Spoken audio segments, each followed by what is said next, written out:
Penataran yang menghabiskan biaya miliaran itu melahirkan pejabat-pejabat korup. Hukum Boyle, atas neken paling bawah gepeng. Ya kita nih rakyat kecil, emang nasibnya gepeng-gepeng terus. Saudara-saudara kaum muslimin rahimakumullah, dari 5 penyebab bencana ini kita ambil kesimpulan untuk sebuah renungan dan introspeksi kita bersama. Pertama, mengingkari janji. Padahal janji itu yang lebih tinggi nilainya adalah di hadapan Allah Subhanahu wa taala. Baik wakil-wakil rakyat di parlemen maupun pemimpin-pemimpin rakyat di dalam kabinet, apabila memangku suatu jabatan, selalu mereka mengawali dengan sumpah, dan sumpah itu dimulai dengan demi Allah. Sadarkah kita pada saat itu kita ucapkan bahwa kita sudah mempertaruhkan Allah untuk jabatan yang kita pegang? Kita sudah mempertaruhkan nama Allah untuk posisi yang dipercayakan kepada kita.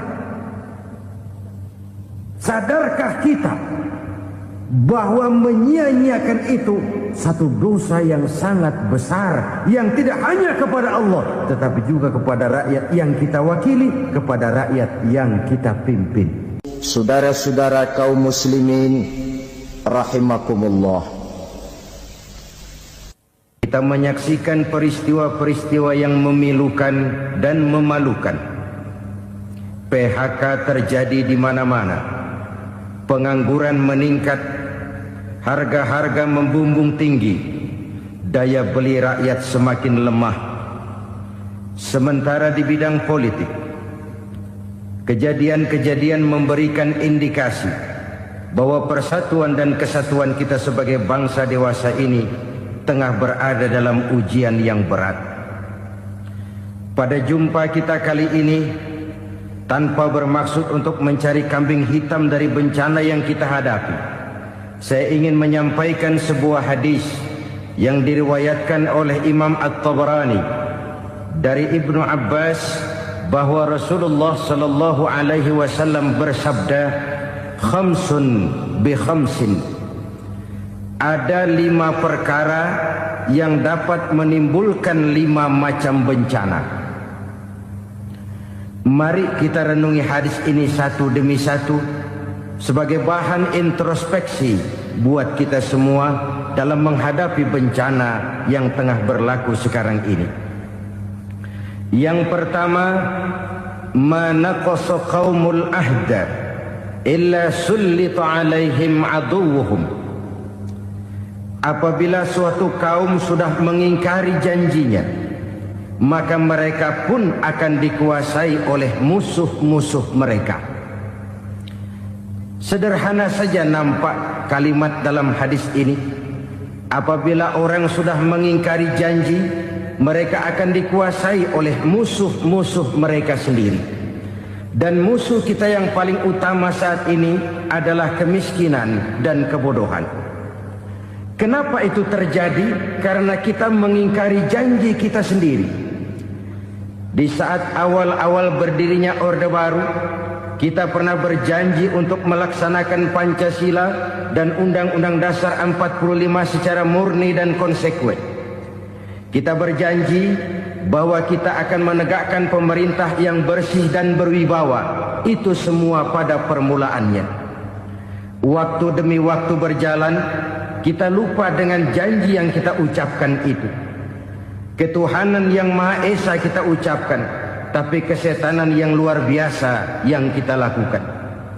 Kemanusiaan yang adil dan beradab yang kita dengungkan, tetapi kemanusiaan zalim dan biadab yang kita praktekkan. Sederhana saja saudara, hampir setiap pejabat pada posisi-posisi kunci, di awal-awal ia memangku jabatan itu, biasanya ia mengucapkan sumpah dengan lafaz demi Allah, bahwa dalam melaksanakan jabatan ini saya tidak akan menerima hadiah atau pemberian dalam bentuk apapun. Itu pada permulaannya. Lama-lama rupanya hadiah itu asik juga, mulai diterima. Lama-lama dirasa kurang, mulai menagih. Dan akhirnya terjadilah praktek yang disebut suap menyuap, semir menyemir, dan lain sebagainya. Kalau ini sudah menjadi kenyataan, bagaimana kita mau menegakkan pemerintah yang bersih dan berwibawa? Undang-Undang Dasar 45 menyatakan bahwa bumi, air, dan seluruh kekayaan negara dikelola oleh negara bagi sebesar-besar kemakmuran rakyat. Yang terjadi adalah bahwa kita merasa mewakili rakyat untuk menikmati harta dan kekayaan negara, sehingga rakyat banyak tidak bisa ikut menikmatinya. Menumpuklah harta itu sehingga terjadilah pepatah, gunung ditimbun, sumur digali. Yang kaya semakin kaya, yang miskin semakin terpuruk. Kita ingkar dengan janji yang kita ucapkan di awal-awal kita bergerak. Kita ingkar dengan janji pada saat kita mengatakannya dengan menyebut nama Allah, dengan mempertaruhkan nama Tuhan. Sehingga pada akhirnya jabatan pun mengalami tender. Sudah menjadi rahasia umum. Orang mau jadi lurah mesti mengeluarkan uang. Mau jadi camat mesti mengeluarkan uang. Mau jadi wali kota, bupati, bahkan gubernur, itu ada pasarannya. Secara logika, kalau orang memperoleh satu jabatan karena banyak mengeluarkan uang, tentu pada saat ia mengeluarkan uang, ia sudah punya pemikiran, modal pasti pulang, modal pasti kembali. Kalau orang memperoleh suatu jabatan karena banyak mengeluarkan uang, maka langkah pertama yang dia lakukan setelah memangku jabatan itu ialah bagaimana uang bisa kembali, bagaimana modal bisa pulang. Kalau modal sudah pulang, pikiran berikutnya bagaimana supaya dapat untung. Lalu kapan mau bekerja untuk kepentingan rakyat? Itu nomor 18. Kemudian kalau ada proyek-proyek besar, pertanyaannya ialah bukan apakah proyek ini bermanfaat bagi rakyat, apakah proyek ini layak untuk diteruskan. Tetapi yang jadi pertanyaan paling utama ialah bagian saya berapa duit dari proyek ini. Kita bisa lihat proyek, mega proyek lahan 1 juta hektar di Kalimantan Tengah, triliunan rupiah, dan proyek itu gagal. SD Inpres bulan ini diresmikan, bulan depan retak. Jembatan-jembatan bulan ini gunting pita, bulan depan runtuh. Kita ingkar dengan janji. Kita berkata kita bekerja untuk kepentingan rakyat, tapi kita tidak pernah mengenal rakyat itu. Apabila suatu kaum sudah mulai mengingkari janji, maka mereka akan dikuasai oleh musuh-musuh mereka. Akibatnya tersusunlah barisan-barisan sakit hati, yang makin lama makin menjadi bola salju, menggelinding membesar, dan kemudian terjadilah hal-hal yang tidak kita inginkan lagi. Apabila suatu kaum sudah mengingkari janji, maka mereka akan dikuasai oleh musuh-musuh mereka. Ini penyebab bencana yang pertama. Kita tidak konsekuen. Tadinya kita dengan lantang teriak-teriak berantas korupsi, ganyang korupsi. Pada waktu kita belum mendapat kesempatan. Setelah kita naik punya kesempatan, rupanya korupsi enak juga dirasa. Terjadi pergeseran nilai, orang luntur, kehilangan idealisme awal. Lalu untuk menghibur-hibur diri, menutup-nutup kesalahan, kita gunakanlah pepatah bahwa tidak ada gading yang tak retak, bahwa kita harus mikul dur mendem jero. Itu semua cuma sebagai dalih agar kesalahan kita tidak dibicarakan orang lain. Padahal kita sendiri yang mengingkari janji. Kita yang keluar dari komitmen awal kita. Kita berjanji melaksanakan Pancasila dan Undang-Undang Dasar 45 dengan murni dan konsekuen. Kita berjanji untuk menegakkan pemerintah yang bersih dan berwibawa. Namun dalam kenyataannya itu tidak kita laksanakan dengan sebagaimana mestinya. Kita bergeser, kita mengalami proses degradasi, peluncuran nilai, dan akhirnya terbentuklah barisan-barisan sakit hati yang semakin lama semakin membesar itu. Kita harus introspeksi. Memang kalau zaman sedang susah, biasanya kambing hitam laris, tukang kompor gentayangan. Itu dari dulu selalu mencari kambing hitam. Karena itu kita tidak bicara orang, kita tidak bicara siapa yang salah, kita bicara sistem, dan sistem itu bisa mengena siapa saja. Kalau orang sudah mulai mengingkari janji, bergeser dari komitmen awal, itu sudah mulai ia mengalami proses peluncuran, proses degradasi. Ini penyebab yang pertama. Kita tidak lagi konsekuen bahwa bumi, air, sumber daya alam adalah milik negara, dikuasai oleh negara, digunakan bagi sebesar-besar kemakmuran rakyat. Ternyata rakyat yang makmur itu tidak merupakan gambaran yang menyeluruh dari rakyat kita. Undang-undang dasar kita menganut ekonomi kekeluargaan, tapi yang kita praktekkan adalah ekonomi keluarga. Kalau bukan keluarga nggak dapat proyek. Kalau bukan keluarga nggak dapat macam-macam. Kekeluargaan kita rubah menjadi keluarga. Timbullah penyakit nepotisme. Kita bergeser, kita ingkari janji, dan kita anggap kita atasnamakan rakyat. Rakyat cuma sekedar jadi address, rakyat cuma sekedar jadi alamat, tetapi kehidupan mereka tidak banyak berubah dan tidak banyak terangkat. Kaum muslimin rahimakumullah, ini penyakit yang pertama, penyebab bencana yang pertama. Yang kedua, kata Nabi, wa ma hakamu bighairi ma anzalallah. Apabila hukum yang diterapkan sudah tidak lagi bersumber dari hukum Allah, illa fasya fihimul faqru, maka akan bertebaranlah kemiskinan di mana-mana. Ini artinya apa? Apabila hukum tinggal sebuah stempel, apabila hukum sudah diatur menurut kepentingan, apabila hukum sudah tidak lagi ditegakkan secara adil, maka kemiskinan merambah di mana-mana. Hukum diatur menurut selera orang yang sedang berkuasa, maka yang benar bisa jadi salah, yang salah bisa jadi benar.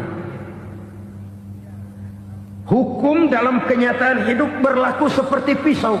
Pisau itu kan saudara lihat, yang namanya pisau dimanapun itu tajamnya ke bawah, ke atas tumpul. Kalau hukum itu, kalau untuk rakyat, hukum itu tajam bukan main, cepat sekali dilaksanakan. Tapi giliran menengah ke atas, yang gedean dikit berbuat salah, hukum tumpul. Hukum pura-pura tidak dengar. Akibatnya terluka rasa keadilan rakyat. Satu kasus rakyat diam, dua kasus rakyat diam, tiga kasus rakyat diam, kasus terakumulasi di hati rakyat. Luka rasa keadilan, dan itu menjadi sumber bencana. Penjarahan, kita tidak setuju itu, tapi kita harus melihat kausalnya. Itu kan tidak berdiri sendiri. Itu kan karena terlukanya rasa keadilan rakyat, melihat kesempatan ini tidak merata. Kalau rakyat ini yang ngajukan kredit ke bank, walaupun jumlahnya cuma jutaan, ratusan ribu, susahnya 17 setan. Tapi ada orang-orang tertentu yang agunannya palsu, jaminannya palsu, bawa kata belece, bukan cuma miliaran, triliunan kredit bisa keluar. Terluka rasa keadilan, hilangnya kesempatan. Rakyat cuma dapat kesempitan, jarang dapat kesempatan. Dari lukanya rasa keadilan ini, memang ya entah lipstik, entah basa-basi, dibentuklah tim ini, dibentuklah badan pengawas ini, dibentuklah tim ini. Kalau membentur tahu, hancur tahu. Tapi kalau tim yang dibentuk membentur karang, bukan karangnya yang hancur biasanya, timnya yang bubar. Kenapa? Yang dibentur batu karang yang sangat keras. Kita main-main dengan hukum. Kita tidak konsekuen dengan hukum. Luka rasa keadilan dan itu terakumulasi. Edi Tamsil, rakyat tahu, terakumulasi. Menguap begitu saja. Kasus-kasus lain rakyat tahu, menguap begitu saja. Ketidakadilan terakumulasi, mengendap di hati rakyat, menunggu ledakan. Pada saat sumbu meledak, rakyat tidak bisa dibendung lagi. Oke, kita tidak setuju dengan penjarahan, tapi jangan melihat itu sebagai peristiwa yang berdiri sendiri. Kenapa itu terjadi? Kausalnya kenapa? Oke, kita tidak setuju memang, tapi yang dijarah oleh rakyat kan memang cuma untuk perut. Yang dijarahkan beras, yang dijarahkan televisi, yang dijarahkan kulkas yang masih bisa dihitung, yang memang real untuk kebutuhan rakyat. Penjara berdasi kepala botak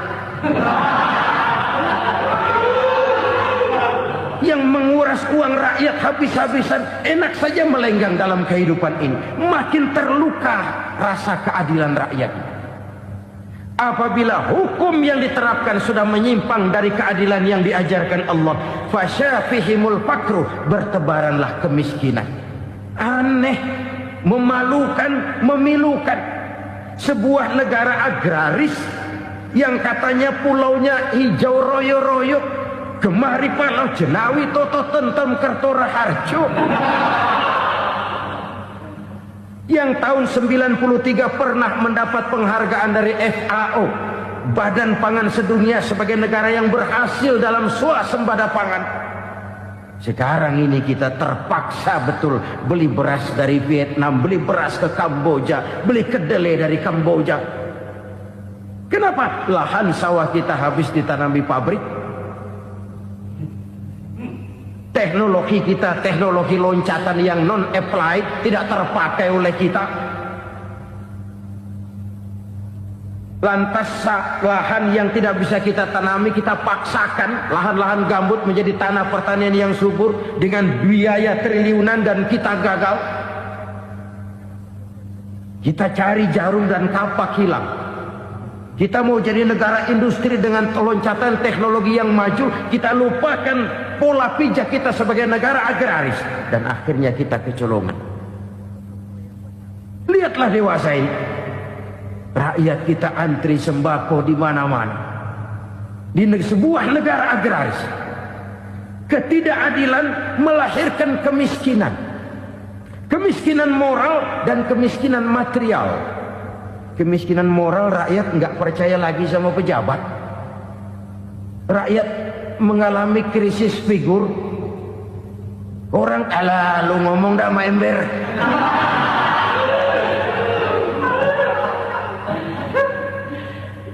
Penataran yang menghabiskan biaya miliaran itu melahirkan pejabat-pejabat korup. Pengawasan yang menghabiskan biaya miliaran itu ternyata impoten, mandul. Kemiskinan moral. Jujur saya berkata, saudara-saudara, setelah pintu reformasi dibuka, itu yang masuk memang macam-macam. Ada yang memang punya tujuan murni, konsekuen dan punya konsep. Ada yang nunggu di tikungan, begitu mobil lewat nyamber pintu, berangkat ikut reformasi. Ada yang memanfaatkan momentum, mumpung, untuk nyampein unek-unek, ngerti nggak, pokoknya ngomong. Sehingga keadaan semakin rancu, kebingungan semakin menjadi-jadi, masalah yang paling urgen tidak terselesaikan. Sekarang ini orang berpikir mendingan jadi pala ular daripada jadi buntut macan. Buntut macan memang hebat macan, tapi kalau buntutnya cuma ugel-ugel di belakang buat apa? Mendingan jadi pala ular, kecil juga nyaplok. Artinya, ya biar kecil juga kalau punya partai kan gagah. Lalu rame-rame bikin partai kayak bikin arisan. Orang makin mengalami dislokasi. Semua mau jadi pahlawan, semua mau nomor satu, semua ngomong. Iya kalau bidangnya, kalau bukan makin rancu. Marilah lewat kesempatan ini saya mengajak kita untuk tahu diri. Biarkan politisi ngomong politik, biarkan ekonom menata ekonomi, biarkan praktisi bicara soal hukum, biarkan rakyat munajat, istighfar, mohon pertolongan Allah. Tahu diri kita. Kalau memang ayam, kukuruyuk aja dah. Kalau memang kucing, ayo ngeong. Kalau kambing, silahkan ngembe. Udah tahu ayam, ngeong bunyinya. Suaranya palas, orang nggak ngerti, bingung makin menjadi-jadi. Ibarat kesebelasan sepak bola bangsa kita sekarang ini, rame-rame mau bikin gol, kiper ikut nyerang sekarang. Memilukan dan bahkan memalukan.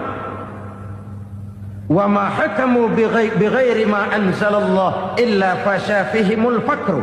Kalau hukum yang diterapkan sudah menyimpang dari keadilan yang diajarkan Allah, bertebaranlah kemiskinan di mana-mana. Coba sekarang ini yang punya duit bingung, apalagi yang kagak punya duit. Yang pengusaha gede ngeluh, apalagi yang pengusaha pas-pasan. Yang kagak punya beras, yang punya beras saja masih bingung, apalagi yang nggak punya beras. Ini sudah demikian merata. Dulu kita kagum mendengar konglomerat kelas buadak, kelas-kelas yang seakan-akan cuma ada dalam khayalan mereka, punya kekayaan miliaran dolar, triliunan. Sudahlah, seolah-olah nggak terjangkau sama kita. Weh, ternyata yang gede-gede itu juga gede utangnya. Dan rontok satu demi satu. Ternyata rakyat selama ini cuma dialamatkan, cuma dijadikan adres. Rakyat yang tidak banyak ngerti persoalan ini harus menanggung hidup ini begini berat, harus menanggung beban hidup ini begini tinggi. Daya beli semakin lemah, semakin terpuruk dan terpuruk, sedang keadaan belum juga banyak berubah. Yang hutang sama luar negeri itu kan bukan rakyat kecil, Ciano. Yang banyak nyimpen dolar juga kan Ciano. Rakyat kecil bocah kampung mah jangankan nyimpen dolar, ngelihat juga tumben. Kemana kita mesti bercermin? Sekali lagi saya mengatakan maaf, kita tidak bermaksud mencari kambing hitam. Karena itu kita tidak bicara orang, kita bicara sistem, kita bicara keadaan. Beginilah yang dikatakan Nabi, penyebab timbulnya bencana, hukum yang ditegakkan tidak lagi berorientasi kepada keadilan, tapi berorientasi kepada kepentingan. Akhirnya bentuk hukum seperti pisau, tajam ke bawah, tumpul ke atas. Hukum cuma buat rakyat kecil, tetapi kelompok menengah ke atas kadang-kadang kebal dari perlakuan hukum. Maka bertebaranlah kemiskinan. Iya, kemiskinan moral berupa lukanya rasa keadilan. Kalau rasa keadilan terluka, orang kan nunggu kesempatan, saudara.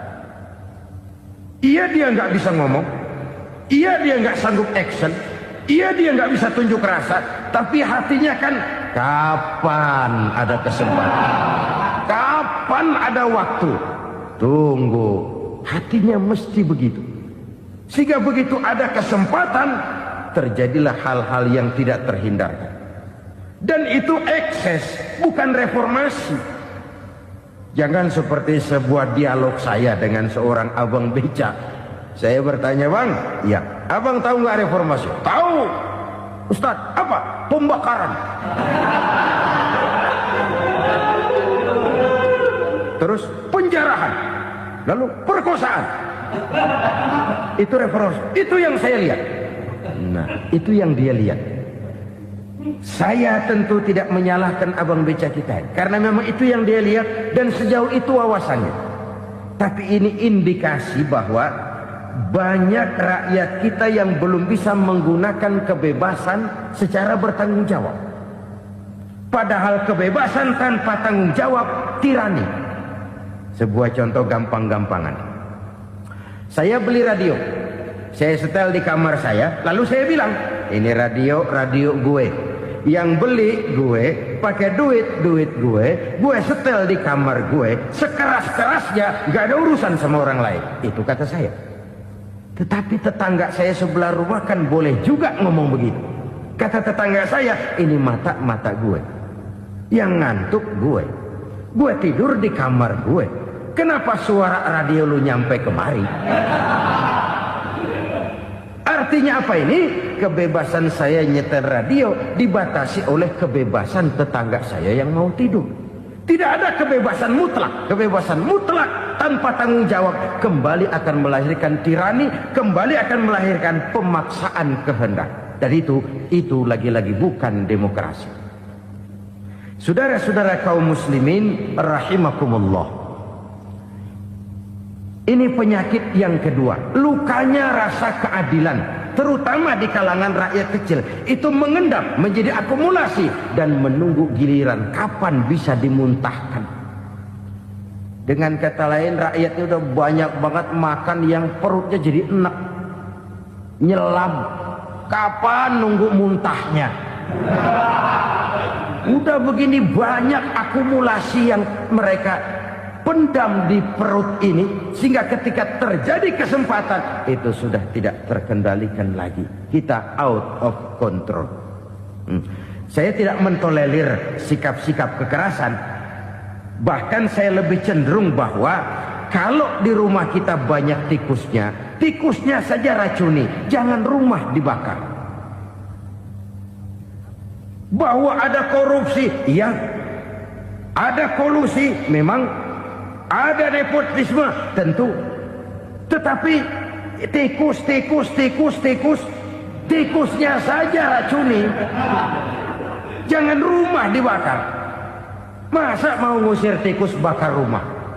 Tikusnya lari, tikusnya selamat, rumahnya ewes-ewes.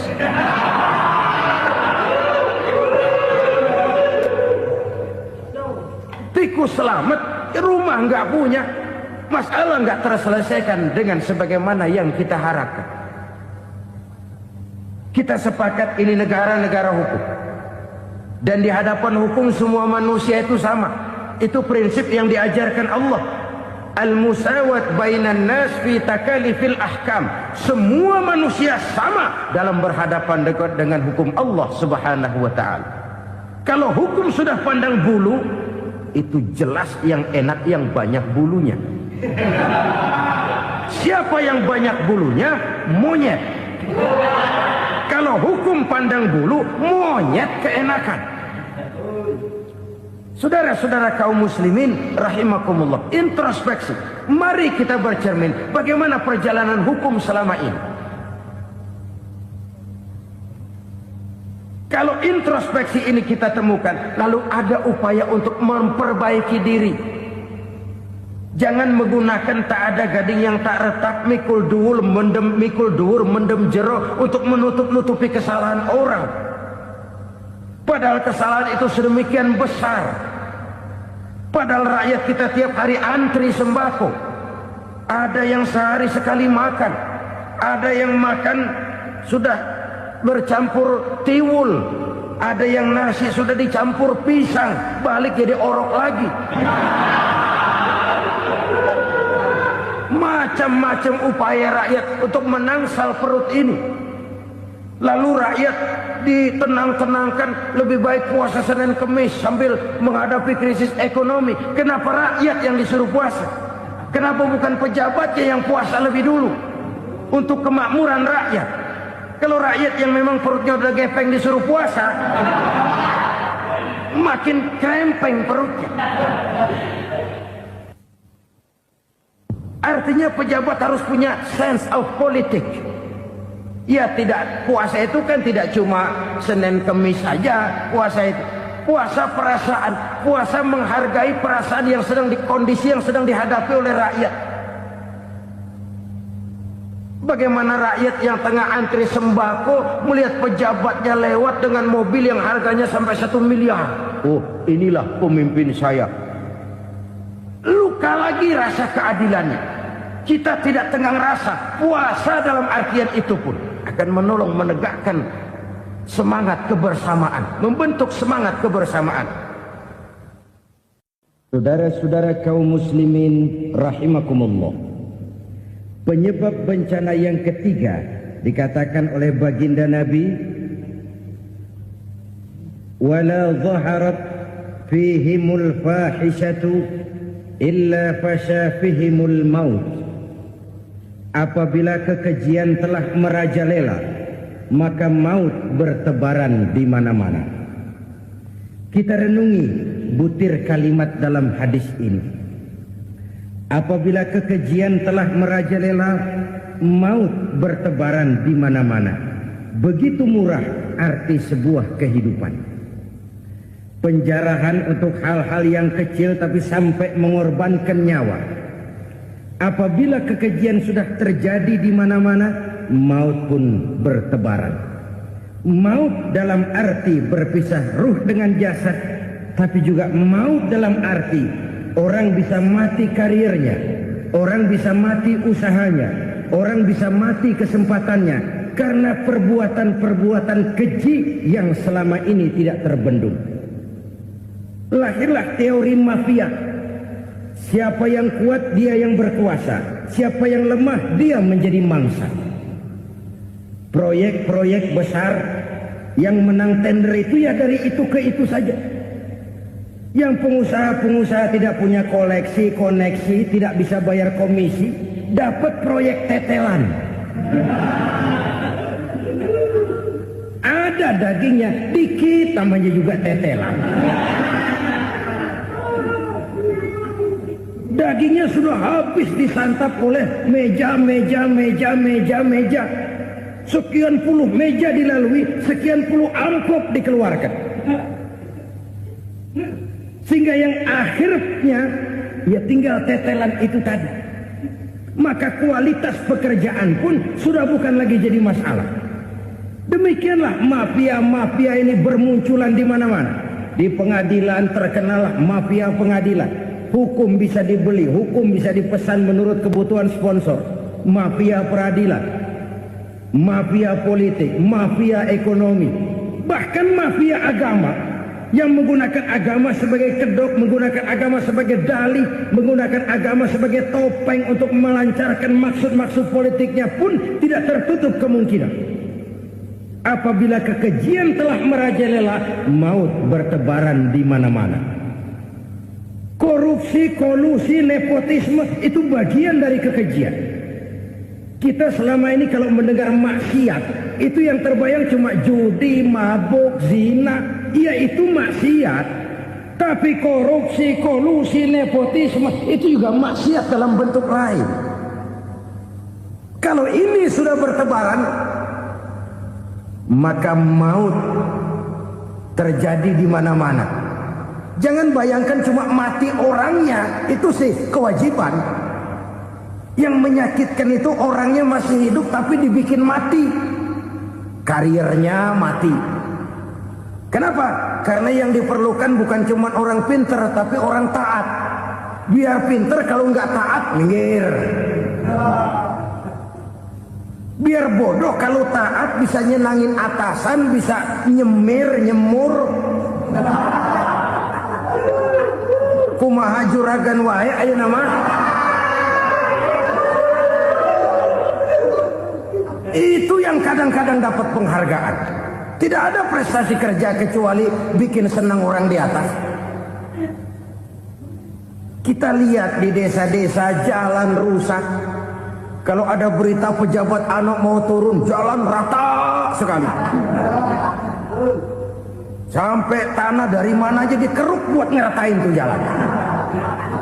Pejabat pulang legok lagi jalanan. Katanya kita kerja buat rakyat, nyatanya kita cuma melayani atasnya. Kenapa? Terjadi lingkaran setan. Seperti kata lagu Dul Sumbang itu. Mahasiswa takut sama dosen, dosen takut sama dekan, dekan takut sama rektor, rektor takut sama menteri, menteri takut sama presiden, presiden takut sama mahasiswa. Lah muter balik lagi. Lingkaran setan. Lingkaran setan. Saudara-saudara kaum muslimin rahimakumullah. Kekejian yang merajalela, praktek-praktek mafia yang tertuang dalam kehidupan sehari-hari menyebabkan orang mati karirnya, jasad masih hidup, karir mati, itu menyakitkan. Mati bisnisnya. Rakyat kecil pernah senang ketika cengkeh booming, harganya bagus, rakyat banyak yang pergi haji. Lalu mau ditata, lahir tata niaga cengkeh, malah amburadul. Harga cengkeh jatuh, petani cengkeh kecil menjerit. Siapa yang untung? Segelintir orang. Masihkah kita pakai atas nama rakyat untuk kepentingan nasional? Padahal yang nyanyi cuma segelintir orang. Masihkah kita mau bohongi rakyat ini dengan mobil nasional tapi bikinan Korea? Masihkah kita mau bermain verbalisme, bermain kata? Ini sebuah masa lalu yang tidak perlu terulang lagi untuk masa-masa yang akan datang. Kekejian merajalela, orang mati karir. Bisa mati usaha, mati bisnis. Usahanya maju, dirangkul, hancur. Usahanya maju, dipukul, hancur, tenggelam. Bahkan yang memilukan dan memalukan badan-badan usaha milik negara itu dikebiri sedemikian rupa sehingga tidak menghasilkan hal-hal yang bermanfaat buat negara. Saudara-saudara kaum muslimin rahimakumullah, kalau nafsu yang sudah mengatur itu semua, maka kekejian pun merajalela. Orang sudah pakai teori mafia, yang kuat dia yang menang, yang kuat dia yang berkuasa, yang lemah silakan minggir di sudut-sudut kehidupan. Kalau kekejian seperti ini merajalela, maut bertebaran di mana-mana. Banyak orang mati karirnya, banyak orang mati usahanya, banyak orang mati imajinasinya. Sekarang ini dalam dunia seni yang banyak karyawan seni, bukan seniman. Seniman itu kan dilahirkan. Lain seniman, lain karyawan seni. Sekarang yang banyak karyawan seni, bukan seniman. Mati karir, mati imajinasi, mati improvisasi. Sehingga kehidupan persis sinetron. Sinetron itu yang kita lihat rumah mewah, yang kita lihat rumah bagus. Gak pernah kita lihat di sinetron kita ini rakyat antri sembako. Kita dijejali hal-hal yang indah, yang wah, yang membuat kita tenggelam dalam gaya hidup instan, tenggelam dalam gaya hidup wah. Kita lupa dengan realitas keseharian di tengah-tengah masyarakat kita.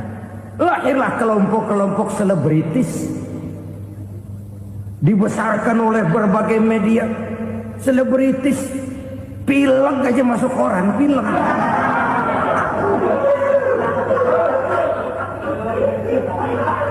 Rakyat yang pingsan antri beras nggak masuk koran. Rakyat yang semaput antri minyak nggak masuk koran. Selebritis panok masuk koran.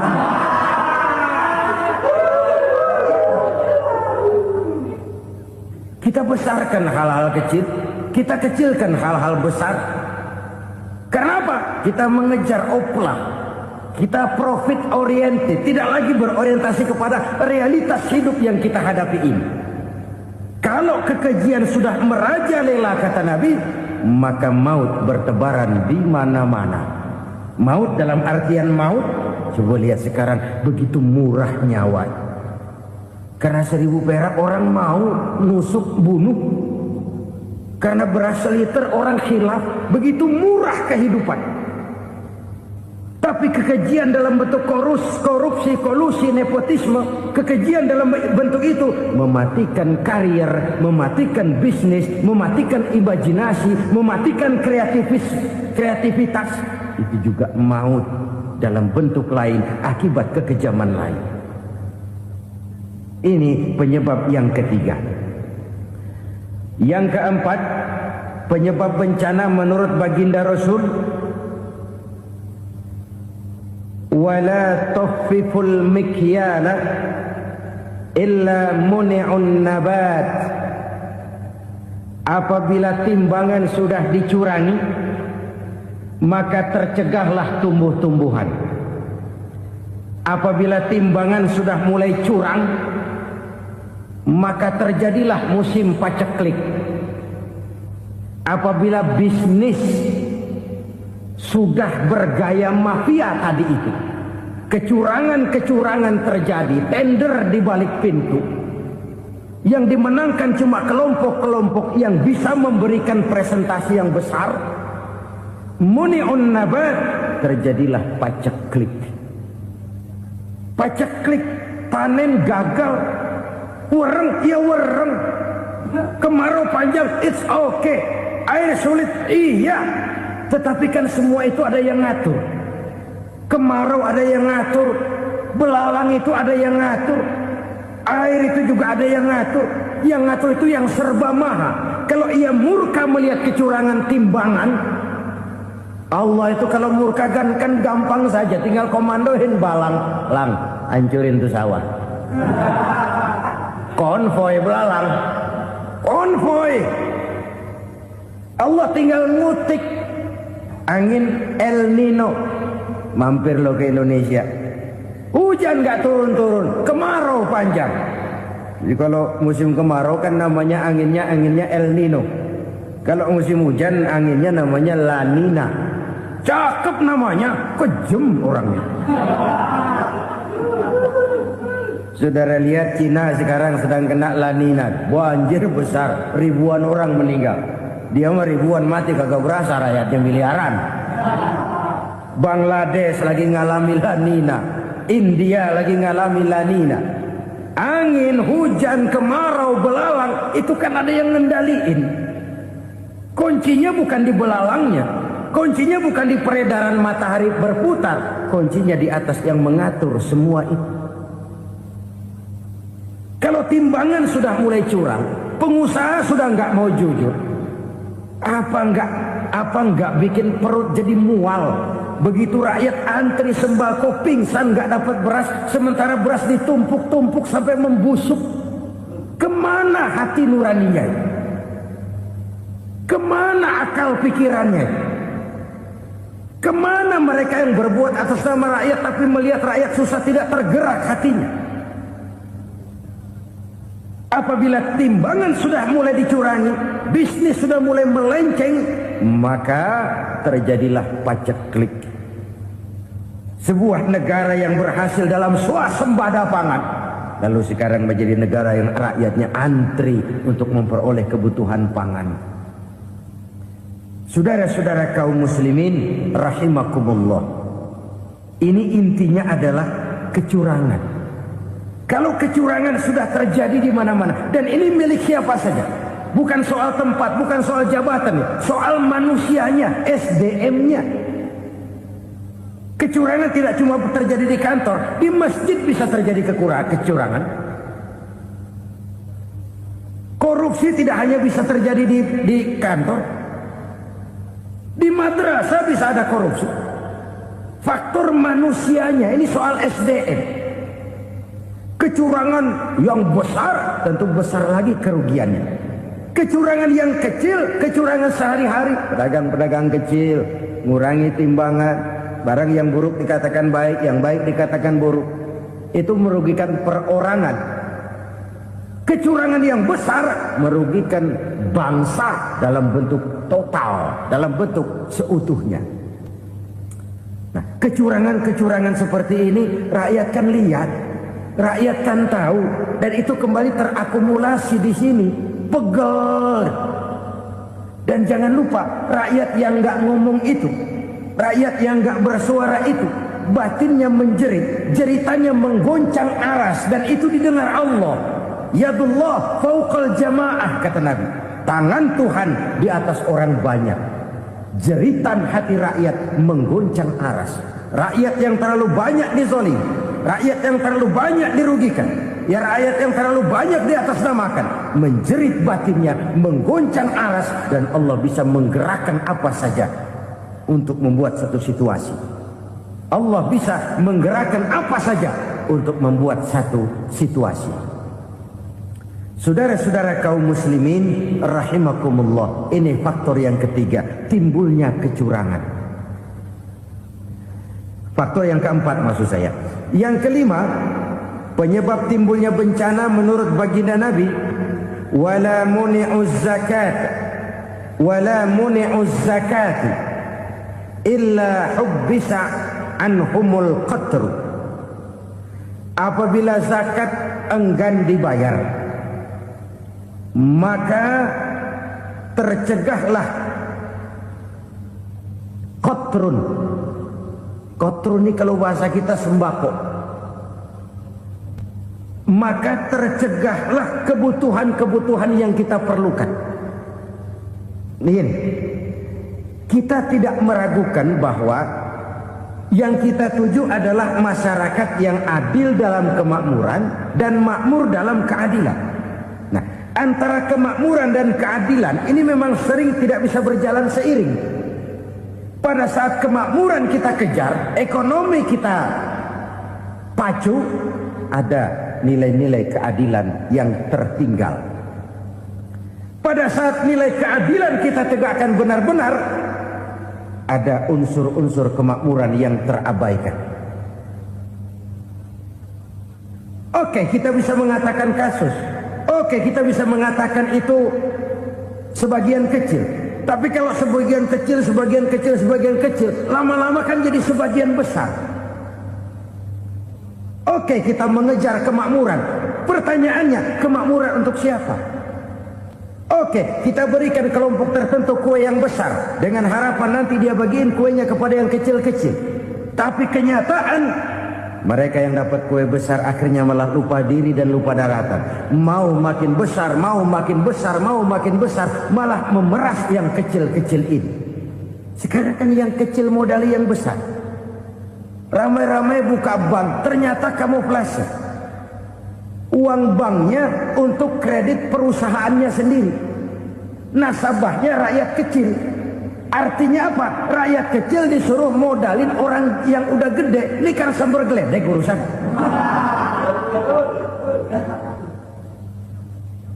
Ini kan permainan apa lagi? Rakyat kecil suruh modali yang gede. Nasabahnya rakyat kecil, kumpulkan uangnya di bank, kucurkan kredit kepada perusahaannya sendiri. Bukankah itu rakyat kecil suruh modali yang gede? Sudah begitu kejamkah kita untuk meraih keuntungan dengan mengorbankan orang kecil ini? Sudah tidak bicara lagi kah nurani kita melihat penderitaan orang yang semakin susah ini? Kalau zakat enggan dibayar, padahal zakat 2,5% saja, 2,5% saja. Kalau itu pun enggan, kalau zakat saja enggan, bagaimana pula yang namanya sedekah, bagaimana pula yang namanya infak, bagaimana pula yang namanya santunan, bantuan. Kadang-kadang lipstick nyumbang si nyumbang, cuman nyolongnya lebih gede. Ini namanya sumbangan lipstick. Buat lipstick itu kan buat ngumpetin bibir pucat. Itu fungsi utama lipstick. Buat ngumpetin korupsinya, nyumbang kegiatan-kegiatan sosial, tapi yang dia korup lebih gede dari yang dia sumbangin. Lipstick kamuflase, nepu kata anak sekarang.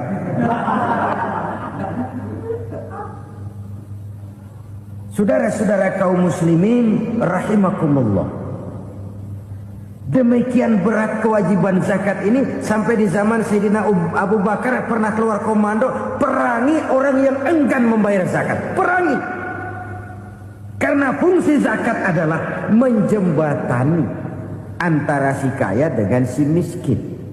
Bahwa ada kemiskinan itu Qur'ani. Allah menyatakan, aku melebihkan rezeki sebagian kamu dari yang lain. Ini kan kesenjangan.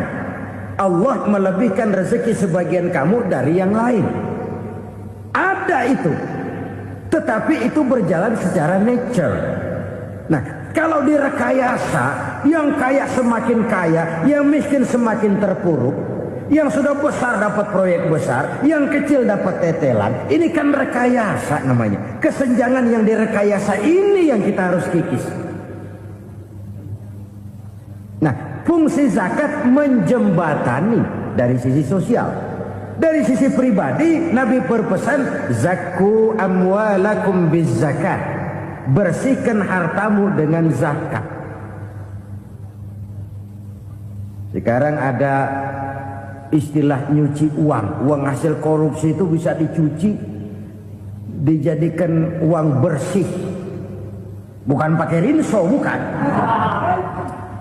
Pakai politiknya koruptor, diolah sedemikian rupa sehingga jadi uang resmi. Sudah memutik, itu termasuk yang disebut kejahatan kerah putih, white collar crime. Kejahatan kerah putih, kejahatan pakai dasi, kejahatan kelas kakap. Makanya orang mendingan goblok kagak bener daripada pinter kagak bener. Goblok kagak bener itu gampang ngurusinnya. Pinter kagak bener, ini yang berabe bener ngurusinnya.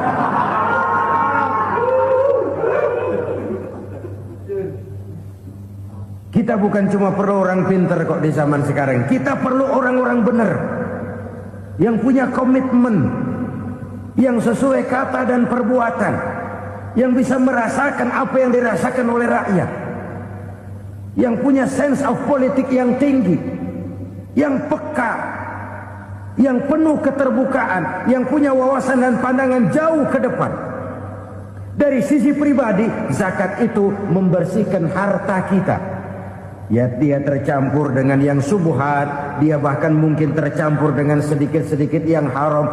Itu zakku amwalakum biz zakat. Bersihkan hartamu dengan zakat itu.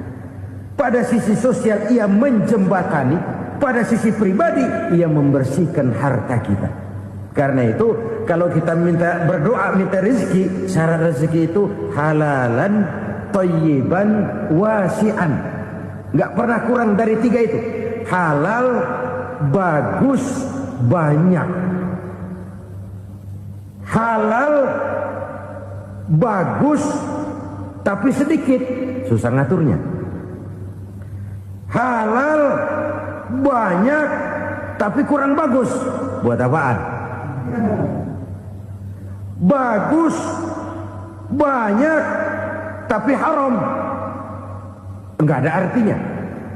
Sebab kata Imamul Ghazali, kalau kau terlalu suka memakan makanan yang haram, dikunyah masuk ke dalam perut besar, digiling oleh perut besar, menghasilkan energi, menggerakkan sel-sel pembuluh saraf, kau juga akan cenderung berpikir yang haram. Kalau sudah cenderung berpikir yang haram, perbuatan pun akan mengarah kepada perbuatan-perbuatan yang haram. Dulu waktu kelompok Jimbaran 200 konglomerat Indonesia kumpul dihimbau supaya sekian persen kasih pengusaha lemah. Itu kan cuma sekedar belas kasihan, tidak banyak menolong keadaan. Dan bukan itu yang diperlukan pengusaha-pengusaha kecil.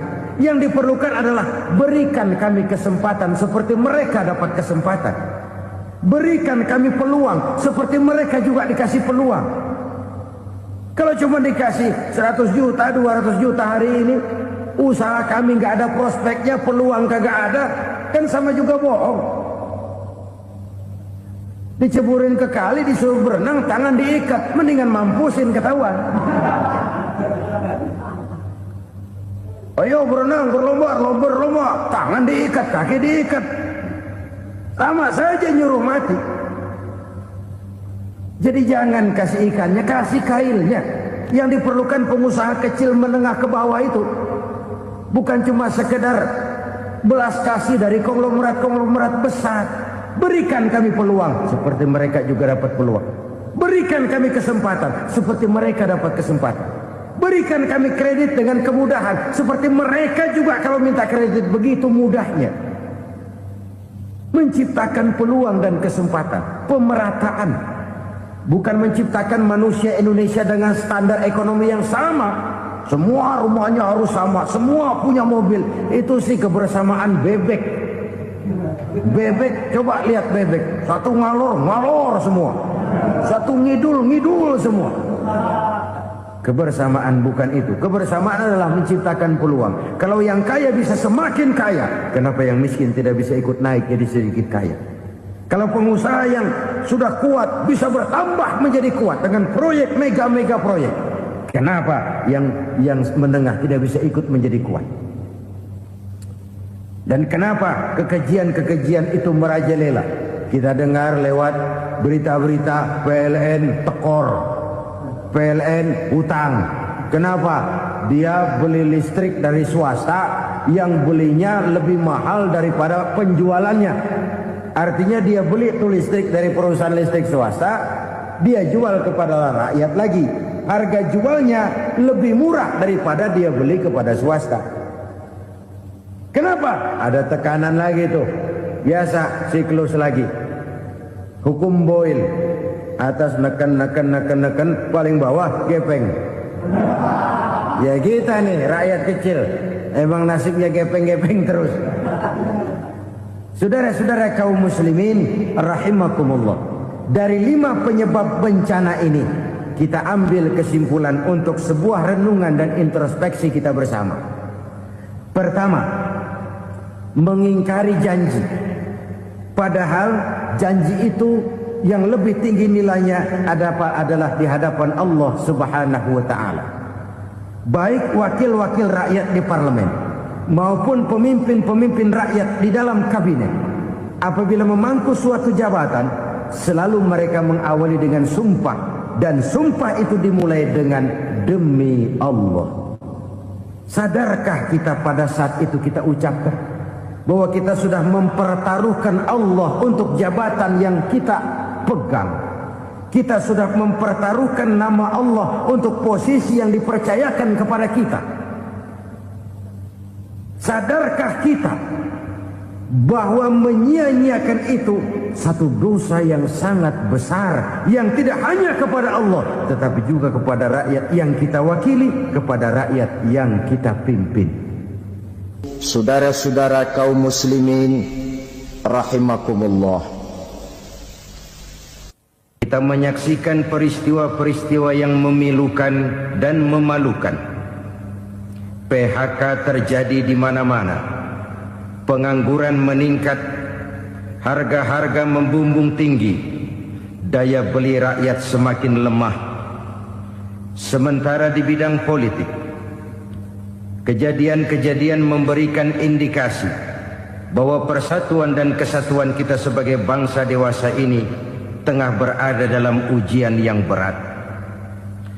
Pada jumpa kita kali ini, tanpa bermaksud untuk mencari kambing hitam dari bencana yang kita hadapi, saya ingin menyampaikan sebuah hadis yang diriwayatkan oleh Imam At-Tabarani dari Ibnu Abbas, bahwa Rasulullah sallallahu alaihi wasallam bersabda, khamsun bi khamsin, ada 5 perkara yang dapat menimbulkan 5 macam bencana. Mari kita renungi hadis ini satu demi satu sebagai bahan introspeksi buat kita semua dalam menghadapi bencana yang tengah berlaku sekarang ini. Yang pertama, manaqasa qaumul ahda illa sullita alaihim aduwwuhum. Apabila suatu kaum sudah mengingkari janjinya, maka mereka pun akan dikuasai oleh musuh-musuh mereka. Sederhana saja nampak kalimat dalam hadis ini. Apabila orang sudah mengingkari janji, mereka akan dikuasai oleh musuh-musuh mereka sendiri. Dan musuh kita yang paling utama saat ini adalah kemiskinan dan kebodohan. Kenapa itu terjadi? Karena kita mengingkari janji kita sendiri.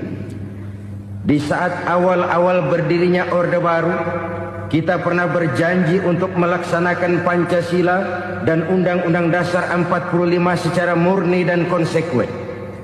Kita berjanji bahwa kita akan menegakkan pemerintah yang bersih dan berwibawa. Itu semua pada permulaannya. Waktu demi waktu berjalan, kita lupa dengan janji yang kita ucapkan itu. Ketuhanan yang Maha Esa kita ucapkan, tapi kesetanan yang luar biasa yang kita lakukan. Kemanusiaan yang adil dan beradab yang kita dengungkan, tetapi kemanusiaan zalim dan biadab yang kita praktekkan.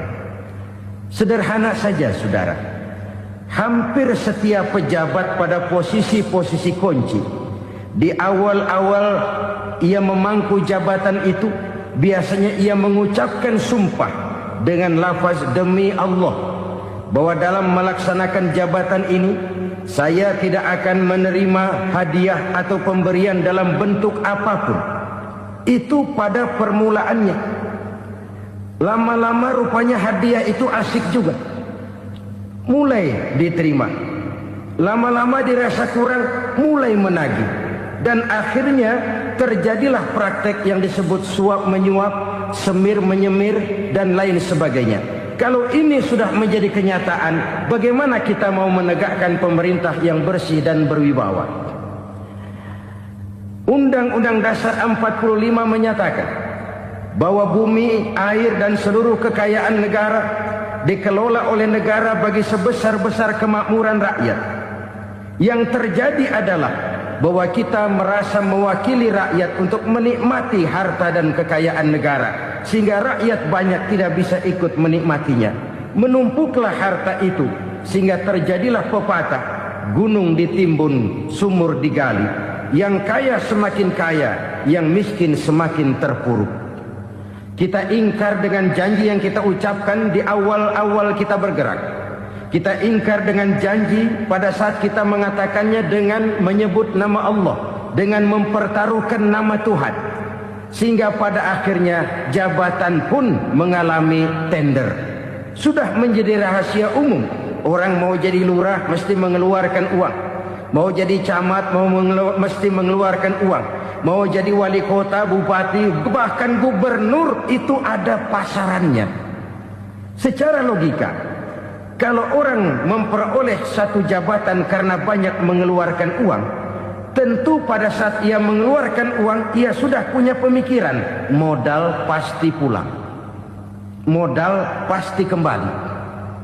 Kalau orang memperoleh suatu jabatan karena banyak mengeluarkan uang, maka langkah pertama yang dia lakukan setelah memangku jabatan itu ialah bagaimana uang bisa kembali, bagaimana modal bisa pulang. Kalau modal sudah pulang, pikiran berikutnya bagaimana supaya dapat untung. Lalu kapan mau bekerja untuk kepentingan rakyat? Itu nomor 18.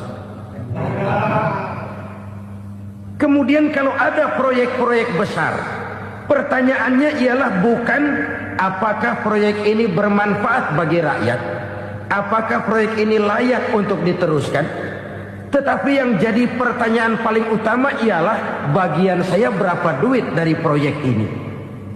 Kita bisa lihat proyek, mega proyek lahan 1 juta hektar di Kalimantan Tengah, triliunan rupiah, dan proyek itu gagal. SD Impres bulan ini diresmikan, bulan depan retak. Jembatan-jembatan bulan ini gunting pita, bulan depan runtuh. Kita ingkar dengan janji. Kita berkata kita bekerja untuk kepentingan rakyat, tapi kita tidak pernah mengenal rakyat itu. Apabila suatu kaum sudah mulai mengingkari janji, maka mereka akan dikuasai oleh musuh-musuh mereka. Akibatnya tersusunlah barisan-barisan sakit hati yang makin lama makin menjadi bola salju, menggelinding membesar, dan kemudian terjadilah hal-hal yang tidak kita inginkan lagi. Apabila suatu kaum sudah mengingkari janji, maka mereka akan dikuasai oleh musuh-musuh mereka. Ini penyebab bencana yang pertama. Kita tidak konsekuen. Tadinya kita dengan lantang teriak-teriak berantas korupsi, ganyang korupsi. Pada waktu kita belum mendapat kesempatan. Setelah kita naik punya kesempatan, rupanya korupsi enak juga dirasa. Terjadi pergeseran nilai, orang luntur kehilangan idealisme awal. Lalu untuk menghibur-hibur diri, menutup-nutup kesalahan, kita gunakanlah pepatah bahwa tidak ada gading yang tak retak, bahwa kita harus mikul dur mendem jero. Itu semua cuma sebagai dalih agar kesalahan kita tidak dibicarakan orang lain. Padahal kita sendiri yang mengingkari janji. Kita yang keluar dari komitmen awal kita. Kita berjanji melaksanakan Pancasila dan Undang-Undang Dasar 45 dengan murni dan konsekuen. Kita berjanji untuk menegakkan pemerintah yang bersih dan berwibawa. Namun dalam kenyataannya itu tidak kita laksanakan dengan sebagaimana mestinya. Kita bergeser, kita mengalami proses degradasi, peluncuran nilai, dan akhirnya terbentuklah barisan-barisan sakit hati yang semakin lama semakin membesar itu. Kita harus introspeksi. Memang kalau zaman sedang susah, biasanya kambing hitam laris, tukang kompor gentayangan. Itu dari dulu selalu mencari kambing hitam. Karena itu kita tidak bicara orang, kita tidak bicara siapa yang salah. Kita bicara sistem, dan sistem itu bisa mengena siapa saja. Kalau orang sudah mulai mengingkari janji, bergeser dari komitmen awal, itu sudah mulai ia mengalami proses peluncuran, proses degradasi. Ini penyebab yang pertama. Kita tidak lagi konsekuen bahwa bumi, air, sumber daya alam adalah milik negara, dikuasai oleh negara, digunakan bagi sebesar-besar kemakmuran rakyat. Ternyata rakyat yang makmur itu tidak merupakan gambaran yang menyeluruh dari rakyat kita. Undang-undang dasar kita menganut ekonomi kekeluargaan, tapi yang kita praktekkan adalah ekonomi keluarga. Kalau bukan keluarga nggak dapat proyek. Kalau bukan keluarga nggak dapat macam-macam. Kekeluargaan kita rubah menjadi keluarga. Timbullah penyakit nepotisme. Kita bergeser, kita ingkari janji, dan kita anggap kita atasnamakan rakyat. Rakyat cuma sekedar jadi address, rakyat cuma sekedar jadi alamat, tetapi kehidupan mereka tidak banyak berubah dan tidak banyak terangkat. Kaum muslimin rahimakumullah, ini penyakit yang pertama, penyebab bencana yang pertama. Yang kedua kata Nabi, wa ma hakamu bighairi ma anzalallah. Apabila hukum yang diterapkan sudah tidak lagi bersumber dari hukum Allah, illa fasha fihimul faqru, maka akan bertebaranlah kemiskinan di mana-mana. Ini artinya apa? Apabila hukum tinggal sebuah stempel, apabila hukum sudah diatur menurut kepentingan, apabila hukum sudah tidak lagi ditegakkan secara adil, maka kemiskinan merambah di mana-mana.